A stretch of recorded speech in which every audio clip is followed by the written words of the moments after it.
नमस्कार, मैं अनीशा दीक्षित आप सभी का स्वागत करती हूं हमारे इस खास शो में। मिर्गी ये एक न्यूरोलॉजिकल बीमारी है जो आपके दिमाग को प्रभावित करती है। इसमें दिमाग की गतिविधि असामान्य हो जाती है और व्यक्ति को दौरे पड़ते हैं। इसकी पुष्टि तब तक नहीं होती जब तक किसी व्यक्ति को 2-3 बार दौरे नहीं आ जाते। इससे क्या क्या साइड इफेक्ट्स होते हैं, मिर्गी कैसे शरीर के अंगों को प्रभावित करती है और सबसे जरूरी है इसका इलाज कैसे संभव है, इसी पर आज हम बात करेंगे doctor Monika Singla, consultant neurologist, DMC hospital Ludhiana. Ma'am, आपका बहुत बहुत स्वागत है हमारे इस खास शो में। थैंक यू डॉक्टर, मेरा सबसे पहला सवाल आपसे है, मिर्गी क्या होती है? मिर्गी यानी कि एपिलेप्सी, ये एक तरह की दौरे की बीमारी है जिसमें पेशेंट को डिफरेंट तरह के फिट्स पड़ सकते हैं, एपिलेप्टिक सीजर्स हो सकते हैं। हम तभी मिर्गी का लेबल देते हैं। कुछ लोगों को फिट्स पड़ते हैं या दौरा पड़ना, हर दौरा मिर्गी नहीं होता। मिर्गी हम तब कहते हैं जब किसी इंसान को एक दौरा पड़ने के बाद दोबारा सीजर दौरा पड़ने की टेंडेंसी हो। जैसे कि अगर एक बार सीजर हुआ विद इन 24 आवर्स या अगले कुछ सालों में उसको दोबारा दौरा पड़ सकता हो, ब्रेन में ऐसी कोई प्रॉब्लम डिटेक्ट होना या ईईजी में डायग्नोज होना, तब हम उसको मिर्गी कहते हैं। मिर्गी कई बार अकेले दौरे की बीमारी होती है या उसके साथ कुछ एसोसिएटेड प्रॉब्लम्स हो सकती हैं, जैसे कि बिहेवियरल चेंजेस या उनकी डेवलपमेंटल ब्रेन की डेवलपमेंट प्रॉपर ना होना। तो मिर्गी की कुछ अलाइड चीजें भी होती हैं जब हम उसको डायग्नोज करते हैं। मिर्गी के कारण क्या होते हैं, ये भी आप हमारे दर्शकों को बताएं। मिर्गी के बहुत अलग अलग तरह के कारण होते हैं। जैसे मैंने पहले क्वेश्चन में आपको बताया कि मिर्गी हम तब कहते हैं जब किसी इंसान को एक बार दौरा पड़ने के बाद बार बार दौरा पड़ने के चांस है। तो उसके कुछ ऐसे रीजंस होते हैं, जैसे कि अगर हमारे ब्रेन में कोई ना कोई स्ट्रक्चरल लीजन है, जेनेटिक है, कोई भी रिसोली या कोई क्लॉट है, इन्फेक्शंस है या डेवलपमेंटल है। स्ट्रक्चरल का क्या मतलब है? हमारे ब्रेन में कुछ ऐसी चीज का होना कि कोई ब्रेन में स्ट्रक्चर ऐसी डेवलप हो गई है, चाहे वो क्लॉट है, चाहे वो सॉली है, चाहे ब्रेन की डेवलपमेंट ठीक से नहीं हुई। कई लोगों के ब्रेन के अंदर कोई ना कोई गांठ बन या कोई ना कोई निशान डेवलप हो जाता है, उसको हम कहते हैं स्ट्रक्चरल लीजन। कई बार कुछ स्ट्रक्चरल और जेनेटिक कंबाइंड कॉजेज भी होते हैं। जो मैं थर्ड कॉज कहते हैं आपको इन्फेक्शंस आई थिंक बहुत ही इंपॉर्टेंट कॉज है।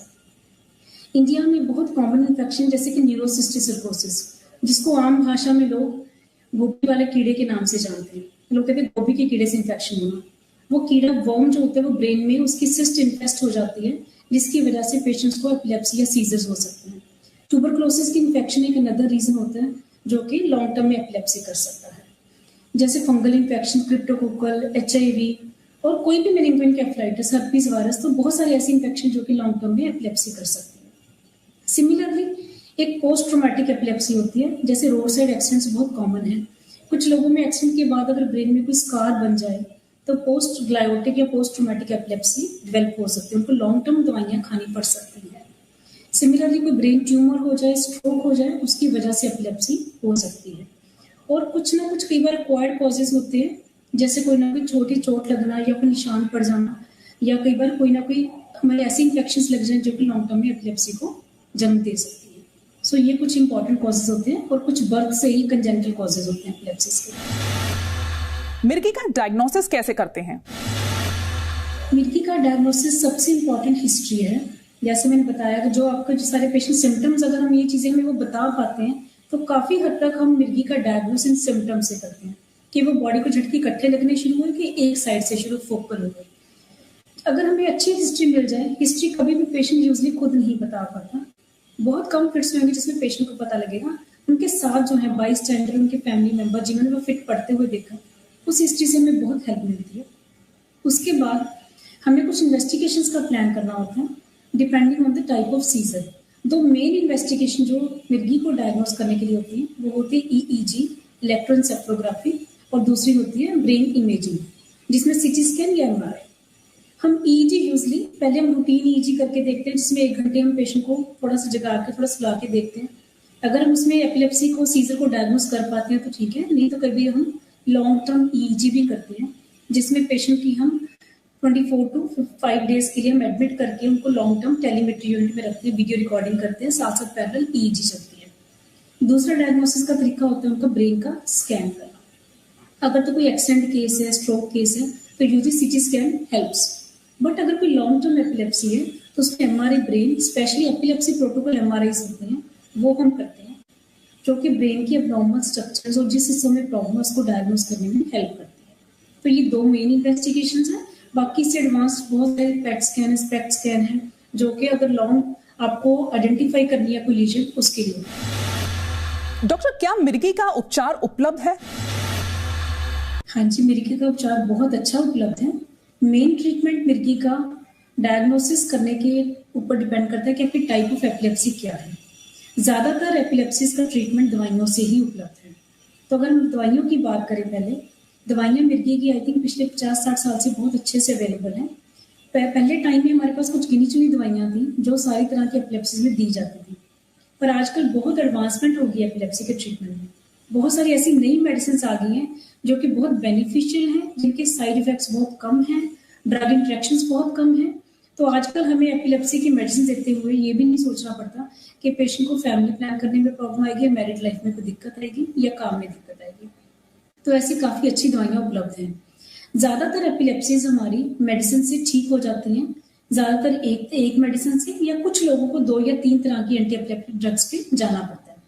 पर अबाउट हमारे जो कुछ ऐसी एपिलेप्सीज हैं जिनके अकेले मेडिसिन से उपचार उपलब्ध नहीं है, जो सीजर कंट्रोल नहीं होते, उनको हम कहते हैं रिफ्रैक्टरी एपिलेप्सी। तो रिफ्रैक्टरी एपिलेप्सी में पेशेंट जाते हैं जो 2 या 3 तरह की दवाइयों के बाद भी, सही तरह की दवाइयों के बाद भी, सही डोज के ऊपर भी कंट्रोल नहीं होते, उनको हमें आगे फर्दर ट्रीटमेंट के लिए प्लान करना पड़ता है, जैसे कि सर्जरी। एपिलेप्सी सर्जरी एक ऐसा उपचार है जिन लोगों के ब्रेन में हम एक लीजन डिटेक्ट कर पाए कि ये कारण है उसकी सीजर का, उसकी एपिलेप्सी का, तो उस हिस्से को रिमूव करके सर्जरी करके निकाला जाता है। उससे लोगों की लॉन्ग टर्म एपिलेप्सी बहुत अच्छे से ठीक हो जाती है और उनको दवाइयाँ भी उनकी बहुत कम हो जाती हैं। कुछ कुछ केसेस में दवाइयाँ बंद भी हो जाती हैं, पर हर मिर्गी एपिलेप्सी सर्जरी के लिए ठीक नहीं होती। कुछ सर्जरीज ऐसी हैं, जैसे अगर किसी को ट्यूमर है तो अगर हम ट्यूमर निकाल दें तो काफ़ी हद तक सीजर कंट्रोल हो सकते हैं। अगर कोई सिस्ट है, कोई ऐसा क्लॉट है, कोई ब्रेन हेमरेज है, उसकी सर्जरी होकर वो ठीक हो सकते हैं। कुछ ऐसे डेवलपमेंटल डिसऑर्डर्स हैं जिनके केस में अगर किसी इंसान का एक तरफ का ब्रेन का हिस्सा काम नहीं कर रहा तो उसमें लीजनेक्टमी या हेमिस्टेक्टमी करके भी उनको ठीक किया जाता है। काफ़ी हद तक एपिलेप्सी के सीजर्स कंट्रोल किए जाते हैं। तो आजकल बहुत अच्छे से ट्रीटमेंट उपलब्ध हैं। जो लोग ना दवाइयों से ठीक होते हैं, ना सर्जरी से, कुछ लोगों को कीटोजेनिक डाइट से बच्चों को ट्रीट किया जाता है, और कुछ लोगों में वेगल नर्व स्टिमुलेशन, कुछ ऐसे प्रोसीजर्स अवेलेबल हैं जो लॉन्ग टर्म में उनको हेल्प करते हैं। मिर्गी के सिम्टम्स क्या क्या होते हैं और इसको पहचाने कैसे, ये बताएं। एपिलेप्सी के सिम्टम्स टाइप ऑफ सीजर पे डिपेंड करते हैं। जैसे डिफरेंट तरह की एपिलेप्सीज होती हैं कि जनरलाइज एपिलेप्सी, फोकल एपिलेप्सी या focal with secondary generalisation seizure. तो डिफरेंट टाइप की एपिलेप्सीज हैं। बच्चों की बिनाइन एपिलेप्सीज होती हैं, कुछ इडियोपैथिक जनरलाइज एपिलेप्सीज होती हैं। नॉर्मली जो कॉमनली लोगों को फिट या सीजर समझ आता है, उसके सिम्टम्स की मैं बात करूंगी कि सबसे कॉमन सिम्टम होता है बॉडी में झटके लगना। पेशेंट को मल्टीपल जर्क्स लगने शुरू हो जाते हैं। झटके लगने के साथ उनकी बॉडी स्टिफ होनी शुरू हो जाती है। दांत का टूटना, दांत टूटने में कई बार चीख अंदर से लगाते हैं लोग जोर से, क्राई की आवाज आना, साथ में उनकी आंखें ऊपर को चढ़ जाना, आंखों की व्हाइट बॉल्स का दिखना, और साथ में यूरिन और टॉयलेट का निकल जाना। ये सारे एपिलेप्सी के सिम्टम्स हैं।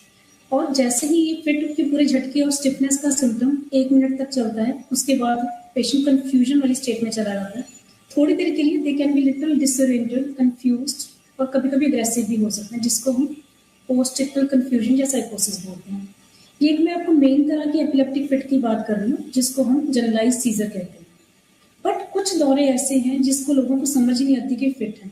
उनको कुछ महीने लग जाते हैं केवल इसको डायग्नोस करने के लिए। जैसे कि अगर कोई भी इंसान कुछ सेकंड्स के लिए टकटकी लगा के एक तरफ देख रहा है, जस्ट बच्चे 4 से 6 सेकंड्स के लिए, 8 सेकंड्स के लिए गुमसुम होना, जस्ट आंखें खुली हैं but they are not oriented, they are not aware, वो भी एक तरह के एब्सेंट सीजर हो सकते हैं।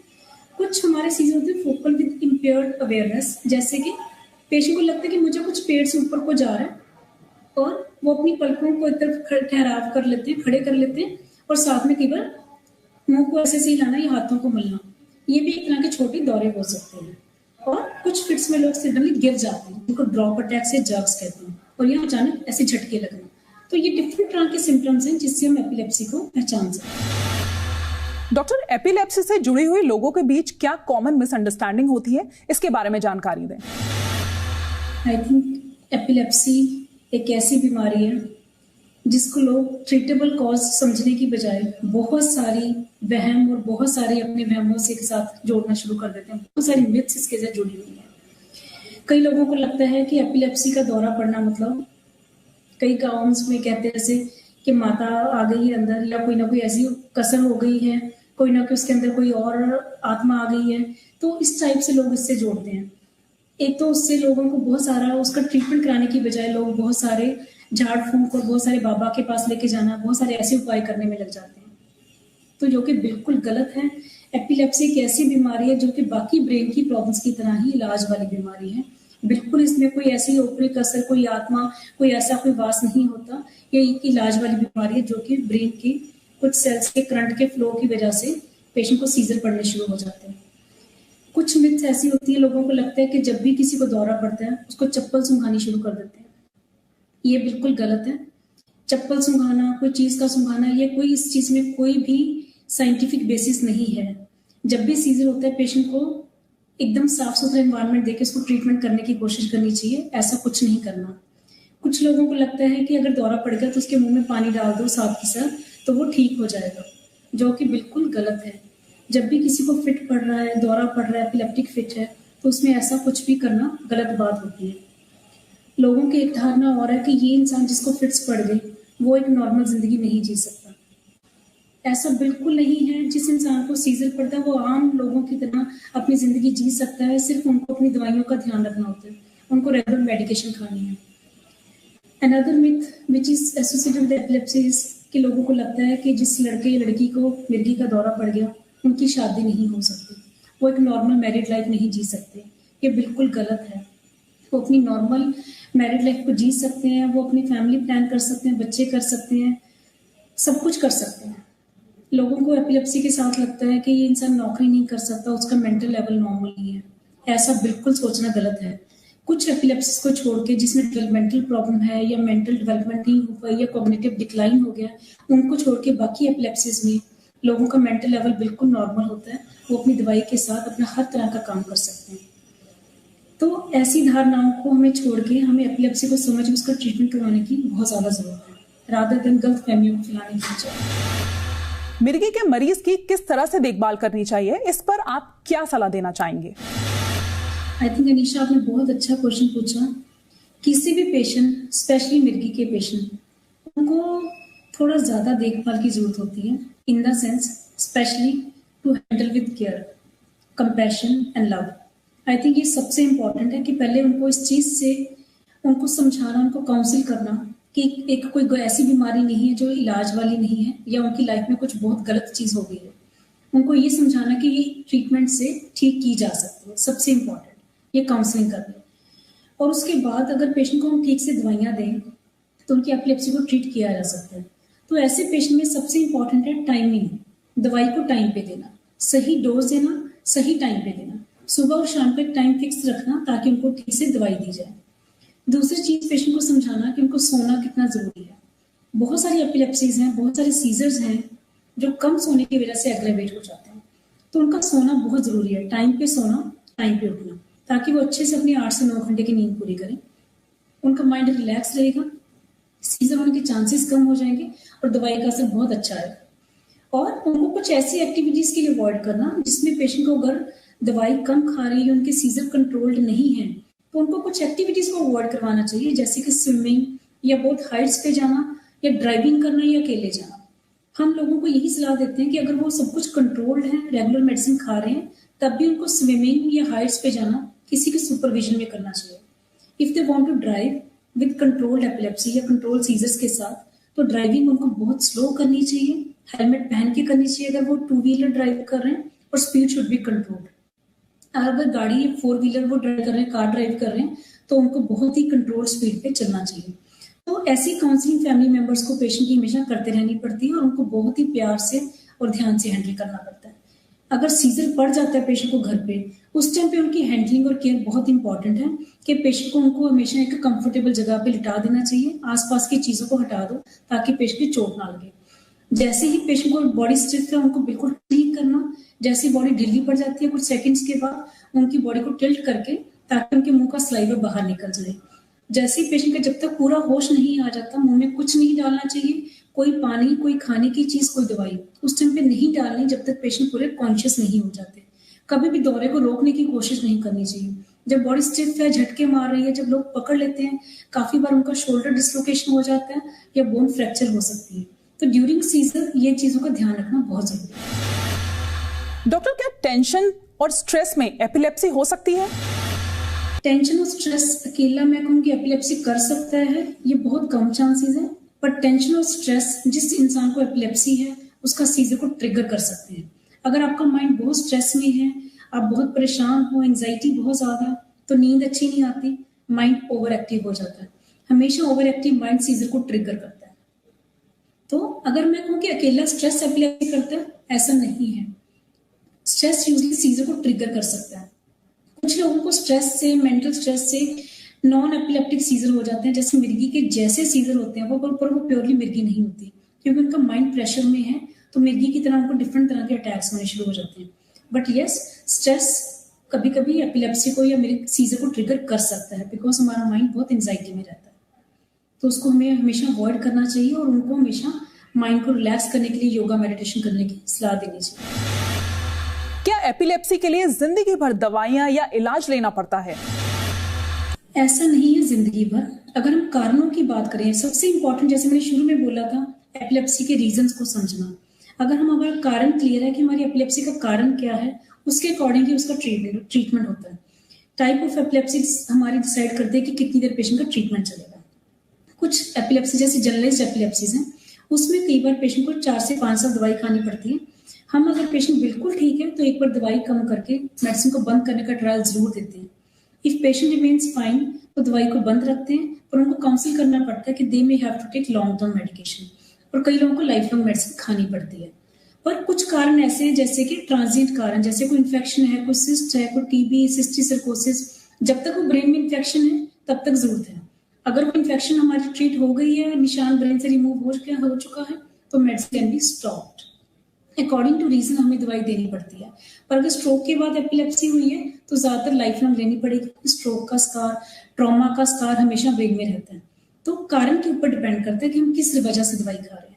लाइफ लॉन्ग हर एपिलेप्सी में दवाई नहीं खानी पड़ती। क्या एपिलेप्सी वाले पेशेंट्स नॉर्मल लाइफ जी सकते हैं? इसके बारे में जानकारी दें। अनिशा, आई थिंक ये बहुत इंपॉर्टेंट क्वेश्चन है। एपिलेप्सी वाले पेशेंट अपनी लाइफ नॉर्मली बहुत अच्छे से जी सकते हैं, क्योंकि वो बिल्कुल नॉर्मल इंसान है। सिर्फ उनको ये प्रॉब्लम है तो उसके लिए दवाई से उसका सोल्यूशन है। तो जिन लोगों की, मैंने जैसे बोला कि टाइप ऑफ एपिलेप्सी पे बहुत डिपेंड करता है।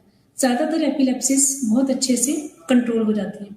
कुछ बिनाइन एपिलेप्सी जैसे बच्चों में जो होती हैं वो तो यूजली कुछ सालों में अपने आप ठीक हो जाती हैं। जैसे वो थोड़े बड़े होते हैं उनकी दवाइयां बंद हो जाती हैं।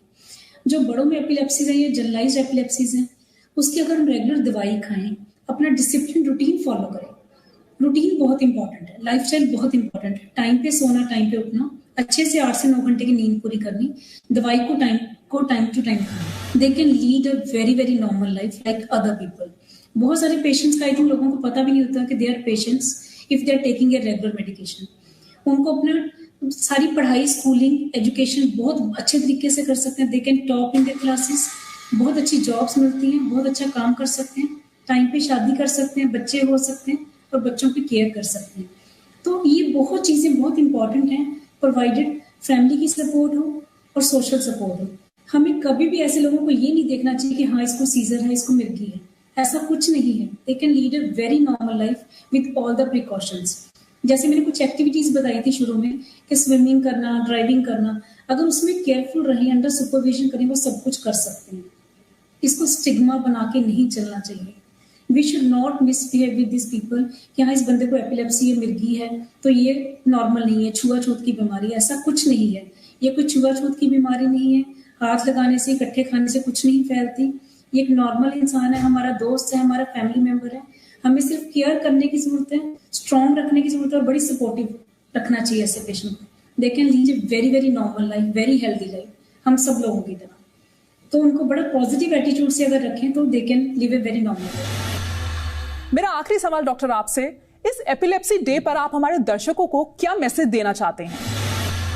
मैं अपने सभी व्यूअर्स को, दर्शकों को यही कहना चाहूंगी कि अगर आप किसी भी एपिलेप्सी के पेशेंट को देखते हैं, मिलते हैं अपनी फैमिली में, अपनी सराउंडिंग्स में, प्लीज उनसे बहुत पॉजिटिव बिहेव रखिए, उनसे डिस्क्रिमिनेशन मत करिए, उनको ये मत सोच के चलिए कि वो पेशेंट है, ये नॉर्मल इंसान नहीं है, इसके साथ नहीं बैठना, इसके साथ नहीं खाना, ये छुआछूत हो जाएगा, ऐसा बिल्कुल कुछ नहीं है।